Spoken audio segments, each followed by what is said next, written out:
Guys, I think we are live. Bobby, Awesome. you there, Bobby? Hang on, let me add Bobby back to the stage. There you are. You there, Bobby? Let's see. Can you? I can't hear you. Let me see here. Hang on. Mic settings. Let me make sure that you are not. Can you test it out there, Bobby? Yeah, I can't. We're not able to hear you. They automatically mute the mic when you go out, so you might have to unmute it. Yeah, he's unmuted. Let me mute and then unmute. All right, unmuted. How There you about are. now? There you are. I was about to say we just got you. Yeah, All I was right, gonna say, guys. Well, wow, wow, wow. we are live. We should be live across most all platforms right now. So I don't usually go live much during the week like this. This was kind of I guess, kind of a special a special event because some of the stuff that's happened today, with Owen going to prison. I know that we've been expecting that to happen for a bit, but I think it has really, I think it's really, it's kind of shocked me a little bit to actually see it happen. I've known Owen for quite some time now. I've known most of those boys over at InfoWars. When I started doing this, sorry guys, and I'm sorry if there's an echo. Hang on, let me see if I can change that. Sound good Let over me here, see. Jamie?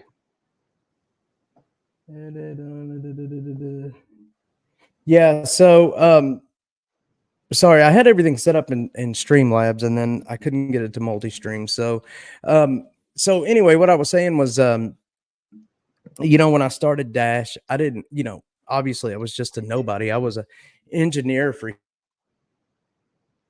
and started doing this kind of like Bobby, like you're doing right now. I just took a chance and once I started getting some traction and started getting views on videos and things like that, these guys over at InfoWars, they kind of took me in, so to speak. Harrison was the first one to bring me on. And then Daria, who is Alex's producer, got in with her. And then, so, I've got kind of a special place for the InfoWars folks. And, seeing what happened with um, Alex with the lawsuit, and then um, the government, and the judge basically saying that he has no bankruptcy protection. So I mean, he owes $900 million and he cannot even claim bankruptcy, man, and that is insane. And then of course Owen going to jail for basically saying 1776. How stupid is that? I've never heard of anything like that. I mean, if you can't see how politically directed that is, then your head's in the sand. It is insane. And what's crazy is Bobby, I guess you pretty much you cut your teeth at Project Veritas. And you were there when the FBI started targeting James and targeting what you guys were doing. So I think out of anybody that I know, other than the guys at InfoWars, you probably have a more of a feel for when the government targets you for being a journalist. So what Bobby, what was that like? Do you mind talking about that? Not in detail, but do you mind if I ask just some general questions? Would that be all right? Sure, yeah, absolutely. So when obviously we're in this space, and I followed that really closely when it happened. What is it like when you see the government targeting you, your boss, the guy that started the company that you're doing your journalism for? What is it like when the government starts to target you for simply doing your job? I mean, like inside, what are you feeling? I can't imagine. I mean, two things come to mind immediately. Partially you're feeling disgusted and repulsed at the complete injustice that's going on there, but there's also fear. I mean, you're lying to yourself if you say there's no fear there, because I mean, you're speaking about the Ashley Biden diary case, and that's a story that well, first of all, was never published, and also something that a project that I had nothing to do with. I was working on other assignments at the time, but just seeing it from the outside looking in, but being internally there at Project Veritas, it's scary, right? I mean, this blows my mind to this day. Just summing it up in one phrase, the Department of Justice was weaponized over a diary. Let me repeat that. The Department of Justice was weaponized against journalists over a diary. What can you, Jamie? Can you, if your daughter's diary ends up, potentially going to publication, can you call the Department of Justice? Can you reach out to them and sick them on the people that you don't like because of the content that they may publish? And it was never even published. Doors were kicked down. There were Yeah. pre-dawn raids of my former boss James O'Keefe, a good friend of mine and former colleague, Spencer Meads, and then Eric Cochran. All three were raided by the FBI over this. And I just can't, I can't believe, I mean, I was at a concert recently, and one of my favorite shirts is "Make Orwell Fiction Again."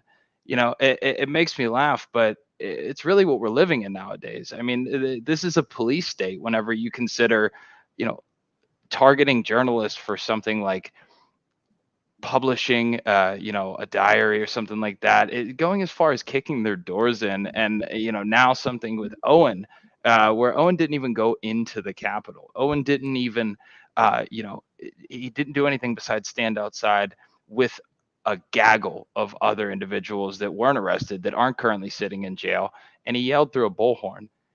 If that doesn't scare you, and if you think because maybe you're politically not aligned with with Owen, or you don't like the content that they're doing over there at InfoWars, you don't need to. I got news for you. It can happen to you, and it will happen to you.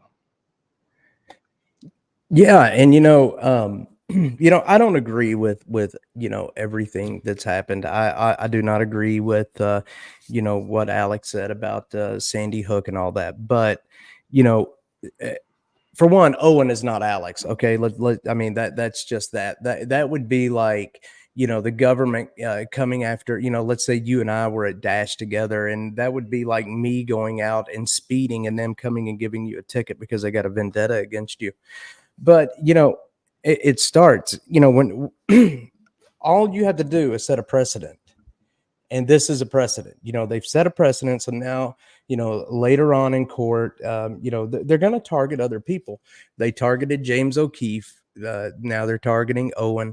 I think honestly they would have targeted Alex Jones had he not had been on video blatantly saying, stop being violent. This is not what you want to do. I think they probably would have came after him, but I think basically what happened is they basically settled for Owen. So it's sad. And the other thing with Owen is he's going to come out of this.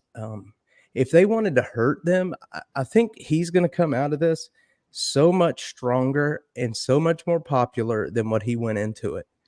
I think they pretty much created a martyr now, and they've made his voice absolutely massive.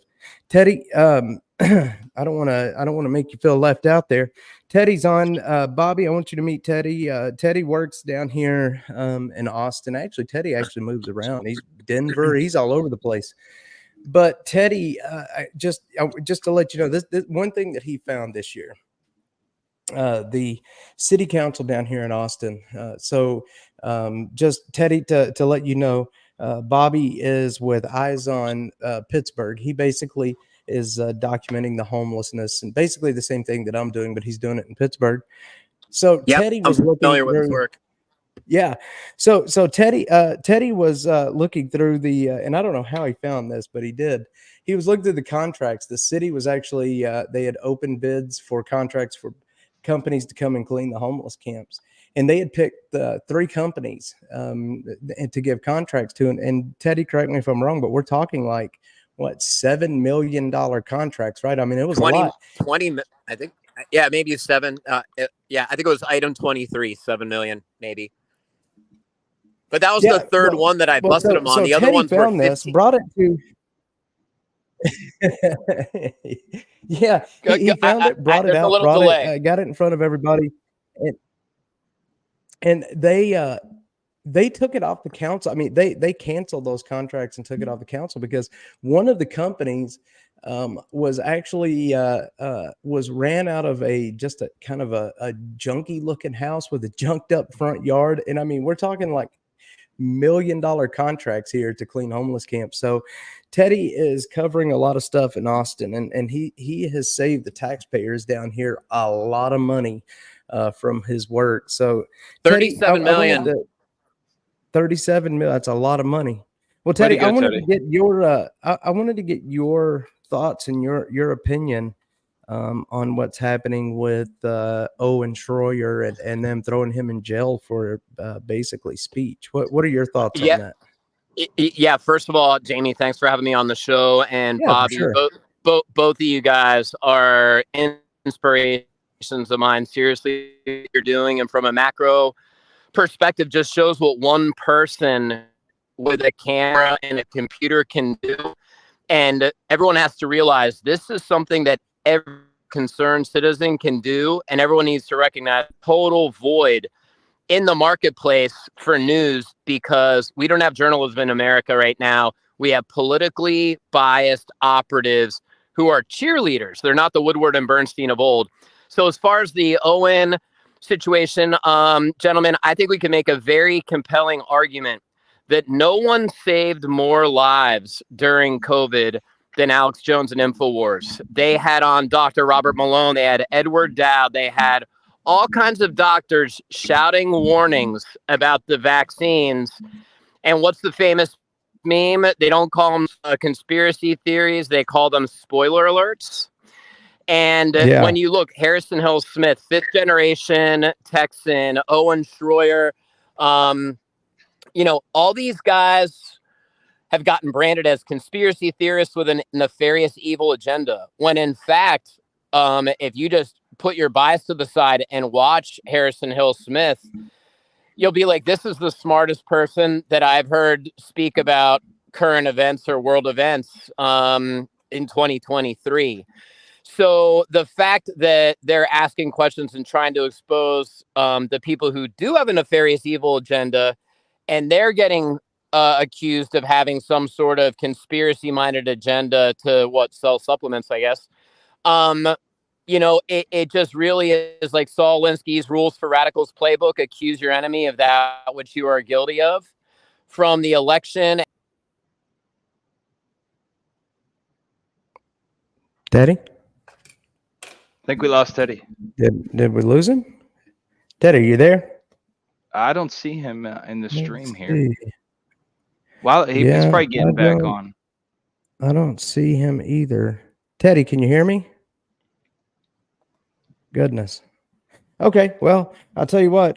I'm sorry, Teddy. If you can hear me, try to click the link and come back in, and we'll bring you back on. Like I said, I'm not the biggest streamer out there, but when I do my Saturday night show, I have a guy that does this for me.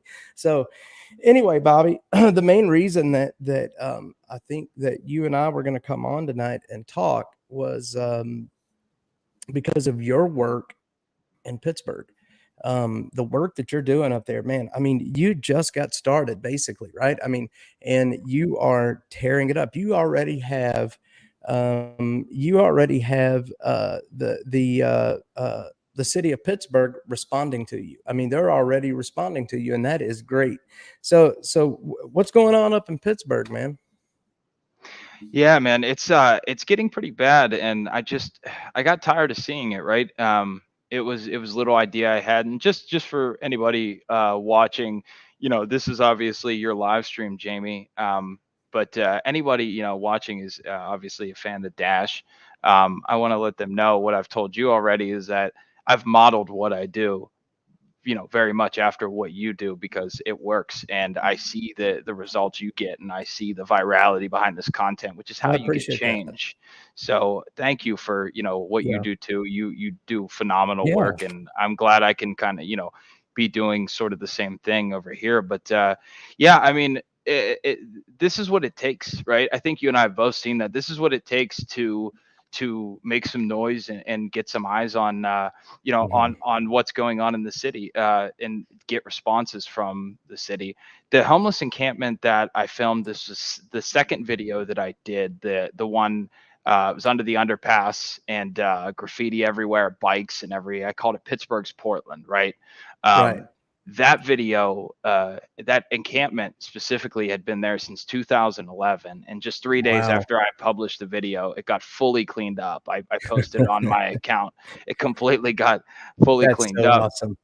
and yeah, it felt good to see results from my work. But as far as getting formal responses from the city, that's where I'm having a problem. It's like they know they have to react to the work that you're doing, but they don't want to respond, right?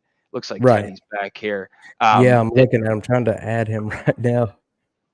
Awesome. And they don't Yeah, want to go respond is the thing. They don't want to respond. They don't want to believe that, somebody with an iPhone going out there and filming homeless encampments or police activity or whatever it actually is, and putting that out there can have a change and can show the corruption that's going on in the city. Because I don't know about Austin, I can only assume, but our local news around here is not doing this problem justice. Yeah.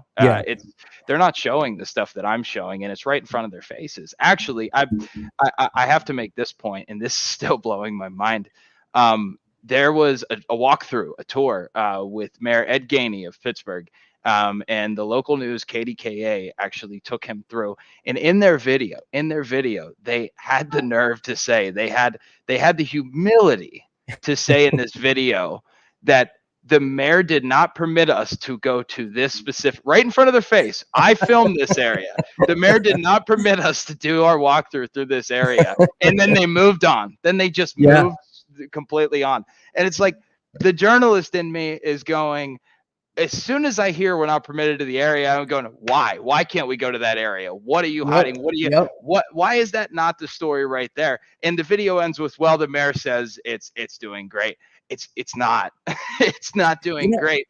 And it blows my mind that it takes somebody like me with an iPhone to do this, right? And then there's other guys like Marty Griffin. Yeah. Marty Griffin's a great journalist in the city. I know him. I know his name anyway. Yeah, he does a lot of the similar work, covers these homeless Mhm. encampments. I've talked to him.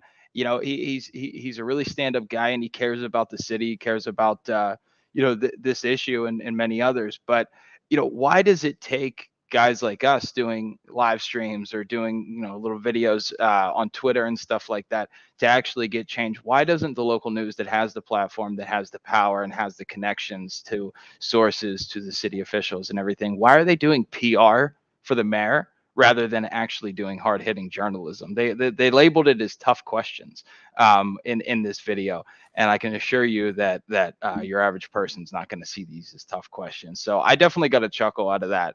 But I just would recommend anybody that watches what I do and follows my content to, if you want to see tough questions and you want to see hard hitting stuff, I will go in the trenches, and I have been in the trenches, and I will continue doing so because I'm not seeing it from local news. If they did that, I wouldn't have a need to do what I do. So it's been Yeah. a Yeah. ride, Oh, and yeah, for sure. so tomorrow And I you know, have one a thing leaked that email that I've I'm going to give noticed. them. Yeah, I can't. Yeah, you showed me that earlier. That's gonna be that's gonna be great. I can't wait to see the reaction to that email. Um, one thing that we see down here is the local media, like Fox 7 or your local CBS or your local Fox or whatever. Right. When something big happens, or if I have a video that goes viral, they don't touch it. If there's a story, they don't touch it. I mean, they wouldn't touch it with a 10-foot pole. but national media will cover it all day long. Daily Mail, Fox, even CNN will call me on occasion. And I think that's crazy that our own local media will not touch these stories. Is it kind of that way up in Pittsburgh? Do you see that same thing where the local media is kind of I don't want to say that they have an agenda, but it sure seems so. It sure seems like and I've heard some people say that, well, they have to work with the people in City Hall. That's kind of what they do. So, they're very picky about what they put on the news.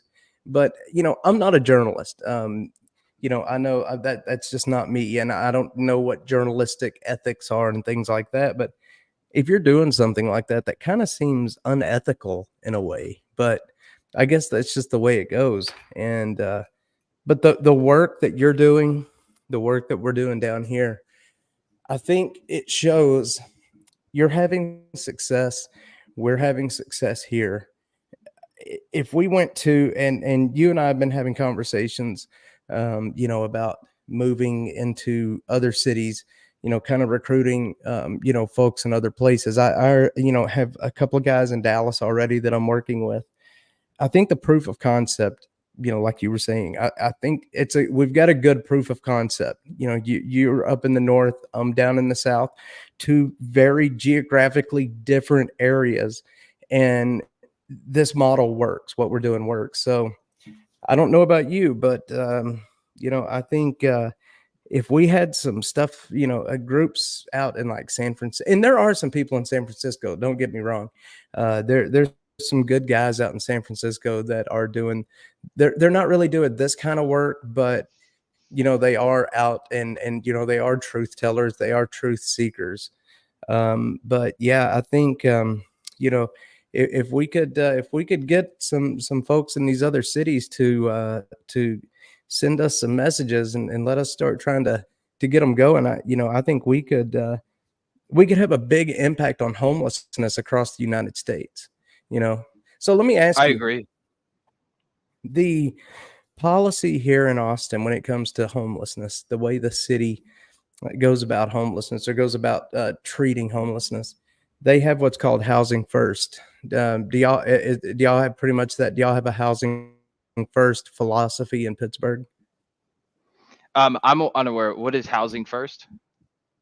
So basically, it's kind of, so basically what it is, just to sum it up, is if we put a roof over your head, homelessness is solved. So you'll see that, the more you're in these homeless camps, the more you're working with these folks. And don't get me wrong, there are, a lot of these homeless people that are out on the street. They're good people. You know what? I mean, I go out and talk to them. They're friendly. They're good people. I have a lot of friends that live in homeless camps, but most of them have issues: drugs, alcohol, maybe some mental illnesses. There's usually a reason that somebody is living, on the street. I don't Right. know, there's a few people that I've ran into that, yeah, they just they didn't want to conform to society. They were happier, with living on the street with no responsibilities. But most people, there is a reason. There's something causing them to be homeless. And what do you think would be, your observations so far? What do you think is the big driver of homelessness up in Pittsburgh? Is it drugs, alcohol, mental illness? What are you seeing up there? The main thing I've seen is addiction, right? That Yeah, seems to be just about every single case. I've talked to many homeless people, and actually the first video that I did, I interviewed just a 20-year-old girl about how she's been homeless practically her whole life. She was adopted. She was beaten as a kid. She, her adopted parents, in her words, basically adopted her just for adoption money. So, yeah, they're trying to get tax breaks and things like that. But she's been in and out of homeless shelters since she was, I think she said 15 or 16. And she has struggled with addiction for the longest time. Every single yeah, encampment, and you'll see it in my videos, you can see little orange caps for the needles, all the syringes everywhere, yeah. stamp bags that are emptied out and whatnot. That frees up on you. No, there we go. No, you're Stamp good. You're good. stamp bags that are emptied out. And I mean, everybody has an addiction problem, you know. And I say that as somebody Mhm. as as a recovering addict myself, right? Yeah, So I get it. When I hear these stories, I resonate with that. I understand what they're saying. And you know, I'm lucky that I never got that bad to that point. Luckily, I was fortunate enough to be able to get some help and to get myself clean. But these yeah, people, I think addiction and mental health go hand in hand. I really do. I think, when you become absolutely. addicted to a substance as powerful as some of these substances are, heroin, meth, crack cocaine, whatever it ends up being, even alcohol, I think mental health is just right around the corner if it's not already there yet. For sure. Yeah. Yeah. And, so that brings me to the housing first. And there was a reason I asked that question after we were talking about what housing first was. So, housing first, like I was saying, it's basically we put a roof over your head. You're no longer homeless. The problem is solved. You're good to go. And I think pretty much anybody that knows anything about homelessness or, especially works in the space knows that that's not true. If you're not treating the cause of the homelessness, which, like I said, drugs, alcohol, mental illness, something, um, you're not, they're going back to the street. So here's what we see down here. I'll give you an example. There was a camp that I documented a month or two ago. I think it's probably about 2 months ago now. It was the biggest video that I'd had yet. There's an area in Austin called the Violet Crown Trail. Austin is kind of known for its green spaces. There's a lot of green spaces in Austin, a lot of hiking trails and things. We call them green belts. And the Violet Crown, if you looked in the guidebooks or whatever, you would see the Violet Crown. I mean, it's their crown jewel, so to speak. The homeless folks moved into there. And the reason why is these homeless folks, they like to be out of the public eye. If there's an area where it's there's a lot of brush, there's a lot of concealment, that's where they're going. They want to hide. Right. They don't want to be in the open. So they went into the Violet Crown and they started building a camp there, and the city just let it go. They didn't do anything about it. They didn't try to stop it. They didn't. I mean, they just for about a year they just let it grow, and I mean, did it grow? It was approximately. I mean, shoot, it was. I forget. We mapped it in acres, and I can't remember what it was now, but it was the whole area. I mean, if you walked from one end of the homeless camp to the other, it would take 45 minutes for you to walk from one side to the other. There's down trails and up hills, but it was massive. That's And huge. so, oh man, I'm going to tell you, it was so shocking seeing that. And it's violent. There was murders in there. Um, One of my strategies when I go into homeless camps is I usually try to find a homeless person that lives in the camp. We'll befriend, we'll sit and talk or whatever. And, usually I'll ask and they'll agree to take me in, right? When you go into these camps, if you have somebody that lives there with you, then you're going to be okay. People are not going to mess with you. But this particular guy I was talking to in this camp, he had to use Narcan on 12 different people that had OD'd. That's crazy, man, for one person to have to use Narcan 12 times. And then a month before the camp was closed down, there was a murder. And it was over drugs. But point being, it took us a while to get into that camp because it was so violent. We couldn't just, walk through the front door with a camera.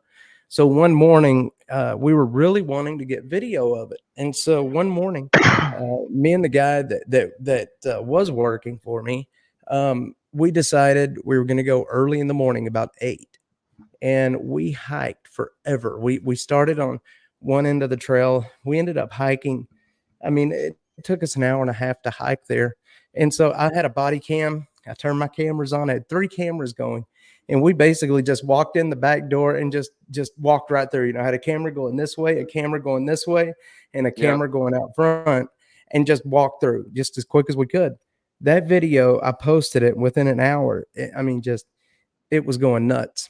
But the problem is you could smell that camp well before you got to it. That's how bad it was. So I got a little off track there. So with the Violet Ground Trail, we documented it. A few days later, the city sent their assessment team. They call them the host team here in Austin. But what they do is they go in and they kind of assess how many people are there. What kind of junk is there? Is there any hazardous materials and things? In Austin, they will only close down a homeless camp if they have enough shelter beds available. So this is what happened. They posted the sign saying this camp is about to be closed. They came in about a week later and closed it down. They went in with the police and made everybody leave. So the camp was empty, right? I wanted to go back in and film it, when nobody was there, just to see just exactly how big it was. We went there 24 hours after they had closed the place down, and we found over 30 people that had already left the shelter and went back into the homeless camp. And those people will tell you flat out, they did it because you can't drink in the shelters, you can't do drugs, and you can't smoke. So with Housing First, they offer housing. That's it. They don't offer services. There's no drug addiction treatment. There's no mental health treatment. There's nothing. And so it is very rarely successful. We spend millions and millions and millions of dollars, and there is maybe a very small percentage of people that's successful in getting to permanent housing. It's sad. It really is. I mean, it's funny you mentioned that. We have this shelter on Smithfield Street, and from what I've been told by one of the girls that I interviewed, or she told me that you're not allowed to drink in the in the shelter, but they prefer you to use your drugs there. Really? So they want you there so in case you overdose, so that you're able to be Narcan, so that you're, and it's mind blowing to me that, while I can understand from one aspect of it, I can see somewhat why they would want that to be the case, because it's the less chance of dying. But it just blows my mind how much people are enabled to continue getting high. They'll give you the housing, but the problem we Yeah. have in Pittsburgh is it seems like it, and I can't happen to get a response from anybody in the mayor's office. I've had in the mayor's office, city council, nobody wants to respond to me. Everybody wants to kind of just swat me to the side. Yep. However, I'm not gonna stop. I'm gonna keep trying to get answers, because I want these answers like you have in Austin. I'm gonna get them. But so far, it's been a struggle to try and figure out exactly what the, what the solution is to housing these people. And truth be told, I don't know if we have a housing first. I don't know if what happens with these people whenever the encampments are closed, whenever they're cleaned up. I don't know, but someone does, and they don't Yeah. want to talk Yeah. about it. And so that can only tell me Yeah. that they really don't do anything, which is just putting a band-aid on the problem. It's why are we spending so much money to enable people to continue getting high? Why are we giving them clean needles and alcohol, alcohol pads and tourniquets and things of that nature? Why are we spending money and deputizing the city to run these hubs to enable people to continue getting high, quote unquote, safely? But we're Yeah. not investing that same money and that same effort into getting these people off the streets, increasing the number of beds available. We're just not doing it. Nope. So it really blows my mind how you can have so little faith in people. Some of these people just need a shot. Some of these people Yes. just Yes. just need a shot. Yep. Some of these people would love to have a place to go, put on a decent set of clothes, get their resume printed out and organized, and be able to go to a job interview and have a warm meal. Yeah. That's all some of these people Absolutely. want. Now, is that every single person? No. There's people out there that are, like you said, that don't want the responsibility of Yeah. citizenship, that would rather be on the streets, that don't want to work, that want to continue getting high. And that's a different problem in itself. But I really feel for the people, addicted to drugs or alcohol or not. I really feel for the people that are out there that want another shot, at something real, that want a shot at a real life. I want those people Yeah. to succeed. I want them to get the help they need. But they need more than clean needles. They need more than that. Yes. They need a shot at life, and they're not going to get it unless you start putting some of that effort and money that you do into keeping people quote unquote safe while they get high. You need to take that and divert some of it to be able to show these people the way and how to integrate themselves into society. And and that's what really blows my mind. I don't know what the city of Pittsburgh's budget is per year for homelessness, but here in Austin, with the American Rescue Plan, they have somewhere close to around 500 million this year alone. You would think with that much money, and we have the Salvation Army here, where they have drug treatment programs. There are a lot of drug treatment programs around Austin. You would think that some of that money they could take and put towards treatment.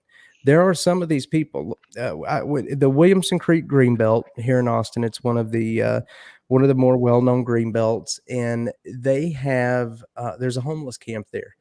It's one of the very first camps that I ever went in, and I know every single person that lives in that camp, and they know me. I've known them for years now. The last time we were in there, which was 2 weeks ago, those people were begging us to go to the city and have them come in and offer them shelter. They were ready to go. They were ready to get off the street. They were ready to get into a shelter and start trying to, get their life back together.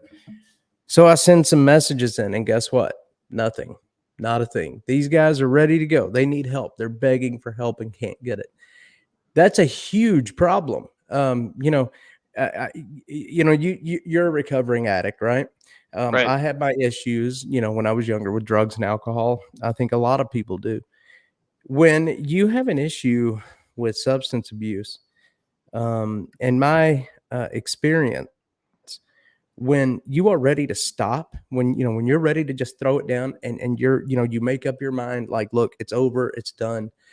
You have kind of a small window. If you don't get help right then, tomorrow it may be a different story. Your mindset may be completely different. And these people are asking for help now, and they should be able to get it. We have I don't know, again, how I'm going to do some research on Pittsburgh and the homelessness up there. I'd like to find out how close they are to the way Austin does things. But we have a constable down here. His name is Drew. He's a Travis County constable. And man, I tell you what, that guy does more for the homeless in this city than anybody. And what's going to end up happening with you, because you're gonna spend a lot of time in these homeless camps. A lot of these people are going to reach out to you, like the police. The city will end up reaching out to you, giving you some phone numbers and things. That way, if you run across something in a homeless camp, like a baby, you have somebody you can call to get help immediately. Yep. And Absolutely. yeah, and so here in Austin, I have numbers that I can call if I'm in a camp and we run across a family or children. I can make a phone call, and we will have them out of that camp and into shelter within an hour. And we don't see a whole lot of children. Thank goodness. We see a lot of evidence that children were there, toys, diapers, baby pins. But here's what happens, and this is what pisses me off. The parents are on drugs, right? So they Right. want to stay on the street where they can do their drugs. They get into these homeless camps. The people in that camp protect them. It's like a tribe where they kind of surround that little family, and they take them deep into the camp. So when the authorities come by, the city, us, somebody from the outside, when we come by, they hide them so we can't see them. And it's really infuriating because the children have no choice. Those parents could make a choice all day to be out there, but those kids can't. And you see it. Homeless camp is no place for a child. Not It even just, close. Not even close. I hate no, being in there myself. I mean, it's dangerous. There's no way to maintain it. I mean, there really no, isn't. I had this put this way to me when I spoke to a source actually that I'm working with.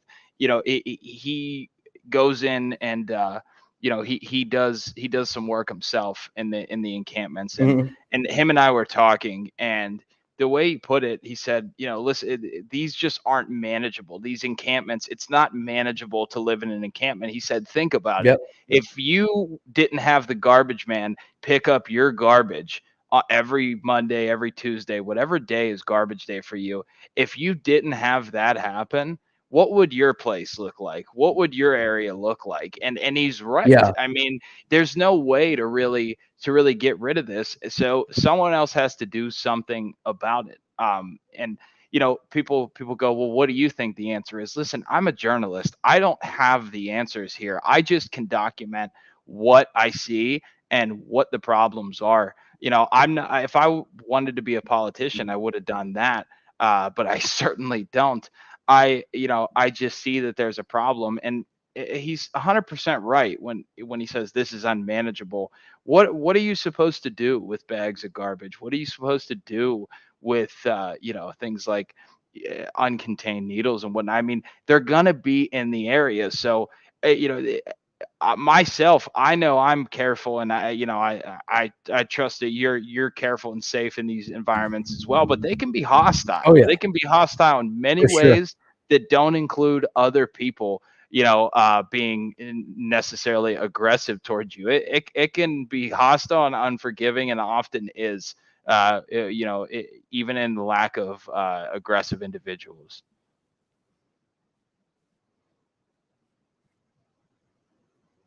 Yeah. So sure here in StreamYard, and like I said, I'm not a. I just went over to StreamYard tonight because I was having some issues with the OBS and Streamlabs, but I wanted to see if we could go back here and watch some of your videos real quick. There is the one from, let's see, October 23rd. Is that was that your first video? The one from October 23rd? Wait, today is not today's the 24th. Yeah, so I did have one from yesterday. Did I lose No, you? I'm still here. I did have one from yesterday. Okay, there. But yeah, I did have one from Let's yesterday, see. but that was not the first one. That was just one of it actually is less than a mile from the encampment that got cleaned up right after I published my video of it. Okay, so I am sharing. I want to make sure that it's actually sharing. Hang on, I'm sharing. I'm sharing my screen. Let Yep. me let the streams catch up so I can see if it's. Can you see? Is it? Am I sharing the screen? Yep, I could see that. Hang on. Okay, perfect. So let's watch this video real quick. I'm gonna actually kill it before it kills my ears. Yeah, look at that. I mean, that is. It's just it's almost like the same stuff, full area, and it's just trashed.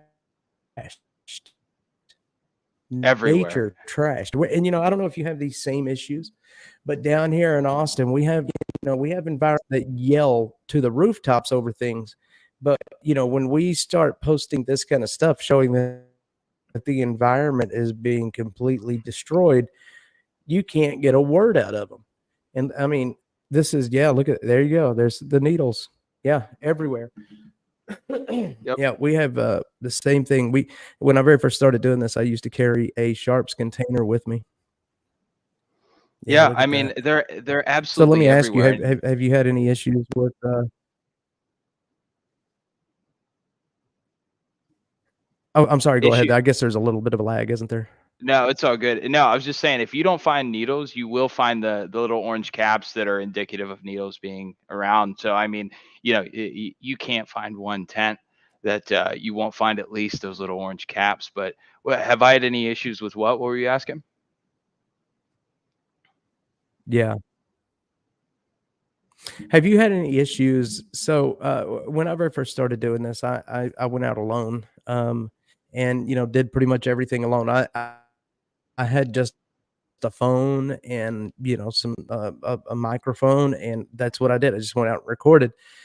And I'd had some issues with some of the folks in the camps being a little violent towards me. I had a guy come at me with a piece of rebar at one point. He chased me forever, and I'll tell you, I haven't ran that fast since high school. But yeah, have you had any issues with people coming after you yet? Fortunately not, but it's not a matter of if, it's a matter of when. I know that's going to happen inevitably. Yeah. So I take several measures whenever I'm out there to keep myself careful. I talk to these people like, they're human beings, so I talk to them like they're human beings. I try and Yeah, establish a little bit of a relationship with them, offer them a cigarette, offer, something like that, so that they exactly. understand that I'm not here to cause them harm. Um, you know, I know it's going to happen though. So of course, preventative measures from anyone getting hurt, have to be taken. It's just something you have to do, because the bottom line is, I mean, a lot of these people are very, very unstable. So they Oh might not yeah. even know what they're doing. It goes beyond that too. There's people that aren't even violent and aggressive. They're just, maybe they're active drug users, which most of them are, and Yeah. they're just not able to comprehend what you're saying or what you're asking of them. So that can be difficult too. Well, you take somebody that already has, some mental illness issues, and then you add drugs on top of that. And I have a video that I'm making right now, and I've actually been making it for a while about druggings in the bars here in Austin. And you know, um, somehow I stumbled upon an article about how it's a vicious cycle. It's drugs cause homelessness, or if the drugs didn't cause the homelessness, then the homelessness causes drug use. And I can imagine, if I had to live in some of these conditions and live outside, and the homeless steal from each other. It's such a shame, but they do. It's something I hear all the time, that they can't leave their stuff alone for 10 minutes because another homeless person's going to steal it. And so I can imagine, they start drinking, maybe smoking pot, and then that leads to harder drugs just to be able to deal with having to live on the streets. It's just a shame. So, well, guys, I tell you, Bobby and I are, we're working. I'm talking to some folks that want to help us get started. Moving, getting this moved to other parts of the country. I think I legitimately think that both of us working together and working with people in other cities, we can actually help a lot of homeless people get off the street. Not only help a lot of the homeless people get off the street, but help the citizens in the cities deal with the problems that they're having, like in San Francisco, where you can't walk outside, without a pile of poop stepping in it. Teddy sent me an article earlier. Last week, we took me and a group of people took shopping carts to City Hall. Well, apparently some guy in San Francisco went out and collected a bunch of human shit and took it to City Hall and just dumped a ton of human poop. Yeah. And people are, citizens, I mean, I don't know what the cost of living is like up there where you're at, but right here in I mean, dude, the cost of living in Austin right now is insane. And every year they raise our taxes. And you and I and everybody else, people that are watching this, we're paying our taxes like good little boys. We're paying our rent or our mortgages. And then you got these people that are able to live and do whatever they want, and nobody is stopping them. So it blows my mind. Let me tell you a story. I meant to tell you this offline, but I'll tell you online. And I think most people have already heard me tell this story, but there was a big homeless camp down in South Austin. And I thought it was public property because, those big power lines, like the real big transmission towers. Yeah. It was in a place where those were at, kind of going through the woods. It turned out that it was private property. So a homeless camp built up there. There was roughly about 65 to 70 people there. And like I said, it's private property. So the guy that owns the place, I ended up finding out who it was, and I met him. Uh, he called the cops, and he called the cops, and he called the cops, and they would come out and they would do nothing about it. They told him that, basically he would have to evict them kind of like they were squatters. And he's like, they're on my land. I mean, this is my land. They shouldn't be here. They're trespassing. There's no trespassing signs up, but they're here. So the city has a host team. It's a street outreach team. They started taking clothes and food and you name it, they took it out there. And, the homeless collects all manner of stuff. There is no hoarder like a homeless person. It blows my mind the amount of junk that they can collect.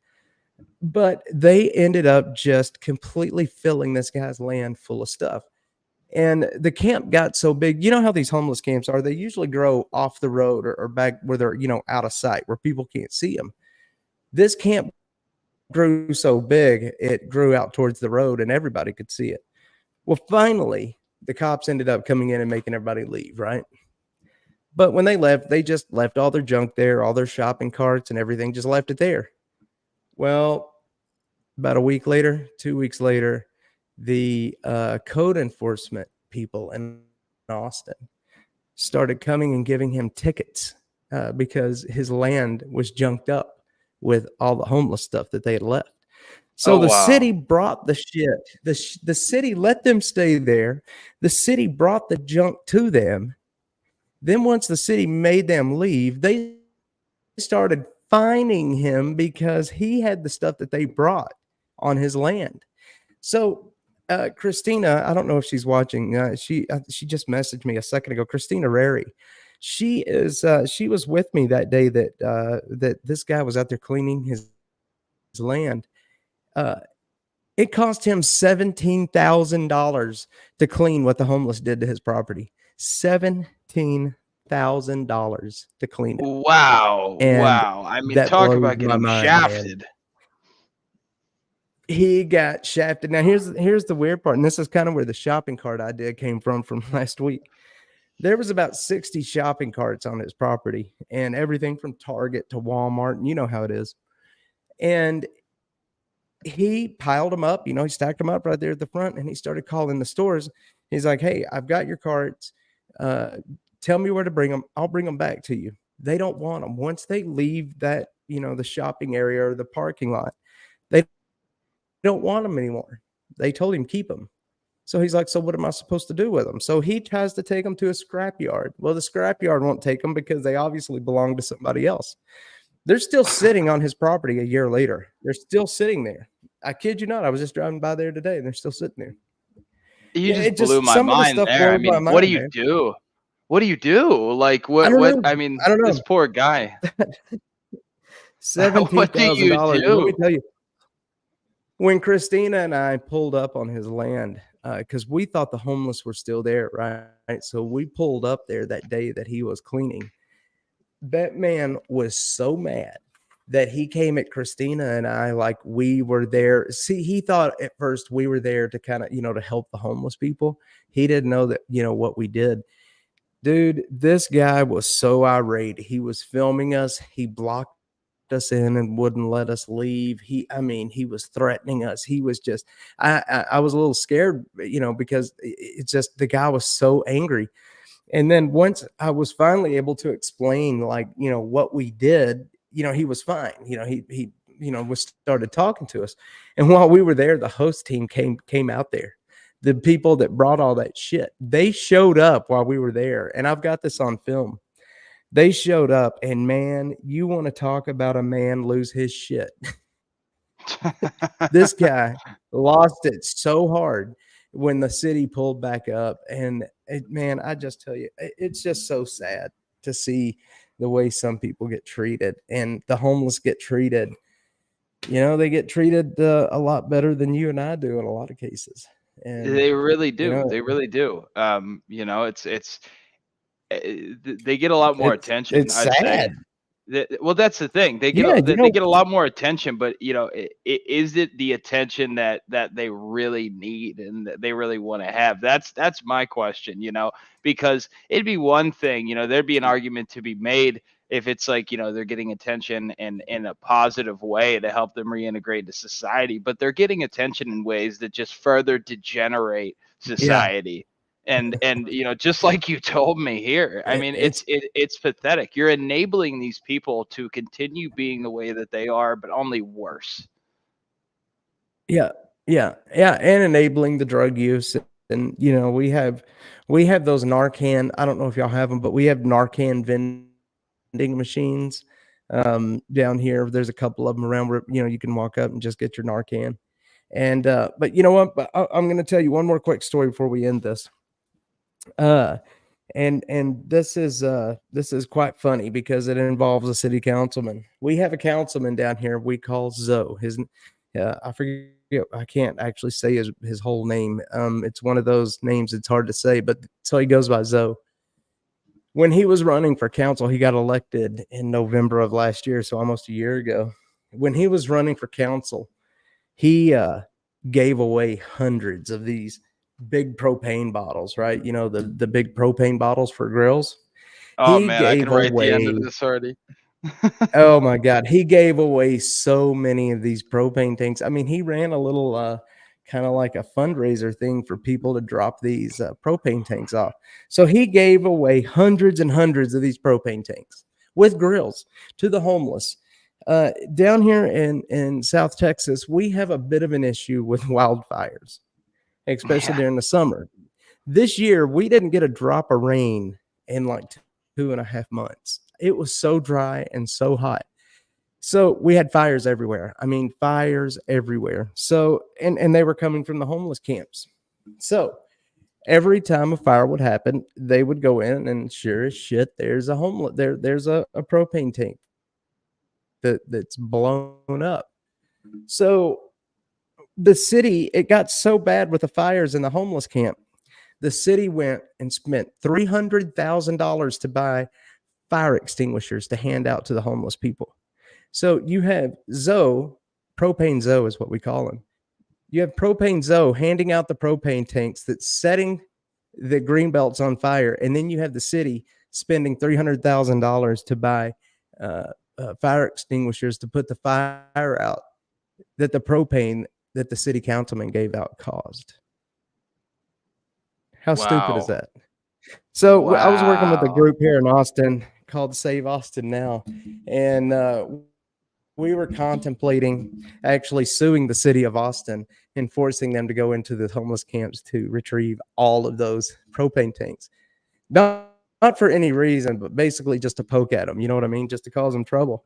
And really, that's the only thing that we can do now is just cause them trouble and poke at them when we can. And you'll run into the same situation, and you're gonna get so fed up. You're gonna poke at the city too, and it's fun. I gotta admit, it's fun. It's fun to It poke at is these fun. They need to politicians, do their man. jobs. They need to do their Yeah. jobs. I mean, I've spent the last 5 years poking at politicians and making them do their jobs, and No. I'm not tired of it yet. I got to tell you, Jamie, I'm not tired Well, of it. So I'm going to well, we continue got a tomorrow and beyond. yeah, we got a lot ahead of us, and that's the thing I was talking about earlier on Twitter is, you got a lot of experience with this and a lot of experience doing these investigations and doing this undercover and taking video, and we can trying to set what we're doing up around the country kind of like a like a, I don't know what you want to call it, but like a homeless version of, Project Veritas in a way, and kind of recruiting people in these cities to get to take this video. And, I know some people hate what I do, and then people are going to hate what you do, and they think that we do it out of spite because we hate people. But when it comes down to it, what we're doing is actually helping a lot of these homeless people as well. It's forcing the city to get them out the street. It's forcing them to put them into shelter. And that can never be a bad thing, So, Absolutely. And well, that's man, I appreciate it. I think we've I been, just want I don't to know how I long we've think been. I think this sums it up in one quote that I want to just add here. the late great George Orwell. I got to quote him: "Journalism is printing what someone else does not want printed. Everything else is public relations." And that's how I like to live and do Man, what I do. that's perfect. I love that. That you know what? I've never heard that before, but that's a great saying. Who was that? Did you say with George Orwell? That was George Orwell, yeah, and it's true. It's true. If somebody George is Orwell. you know, if somebody's not happy with what you're publishing, it means that it has an impact. It means that it's something, right? If Yeah. nobody cares, you probably don't have anything. So that's what your job is as a journalist. Is you need to put out the stuff that someone out there, typically those in power, don't want out there. That's what makes a story. That's what there are other stories, sure, that there are feel good stories, but what we're doing here, people in power are not going to want this put out because it's embarrassing to them. But I Yeah. say, do Oh your yeah. job. That's my response. Yeah, the city, they don't want it. They don't want you doing it. They don't want me doing it. And in the beginning, they just pretty much ignored me. And then I guess they kind of figured out I wasn't going to stop. I wasn't going to go away. So then they just kind of tolerated it. You know what I mean?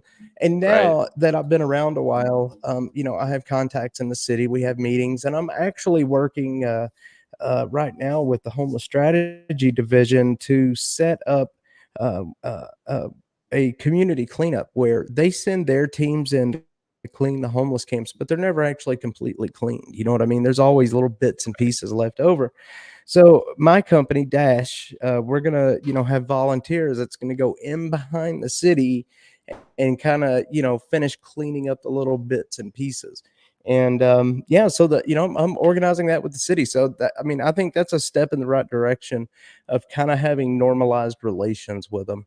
And I really hope you have the same. I really, you're doing such a good job already, and they're already reacting to you.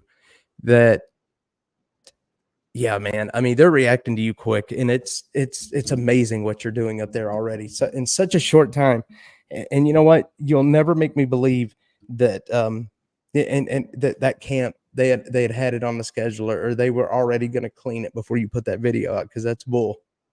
They Yeah, I cleaned it don't think because of they what you were. did. I don't think they were. I No, they appreciate did it that. because of you.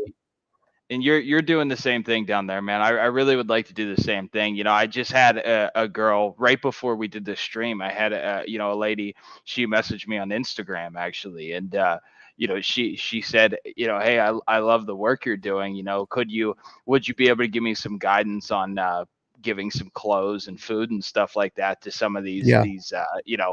these homeless people in these areas. And so I'm going to give her some guidance on where to go and who to talk to and how to keep herself safe. That's so there's people out there Yeah. that are always going to think what you and I do is we're exploiting Oh people, yeah. or we have ulterior motives, and it doesn't matter. It doesn't. There's people that are coming to us that support it, and they see, you and I, we both feel for the homeless. We're not here to embarrass them and do this Oh and yeah. that. Any Yeah. video you've ever seen of mine, any photo, like everyone's blurred. It's across the board. I don't Yep. believe in exploiting people, but Yep. I do believe in shedding light Yep. where it's dark, and holding those in power, holding their feet to the fire. So I refuse to back down from that, but I'm not here to Yeah, for exploit sure. anybody. Yeah, and I've always said the same thing. I try my best to not have anybody in my videos. I'm not here to shame a homeless person. That's not what we're here for. And I try my best to not put anybody, to not film anybody.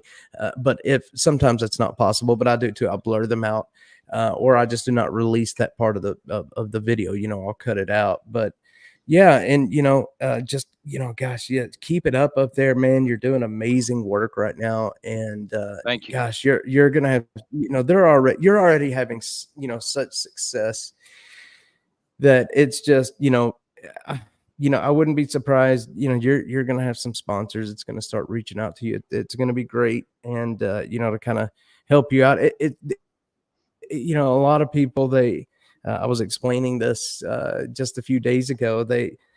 People think that I'm making a ton of money doing this, and I can guarantee you there is no money in this. And Yeah, I'm I not can making promise you much that. money. Yeah, there's not much Yeah. money in it. And so, I have a sponsor. And so basically, Dash has survived off my wife and some donations and a sponsor.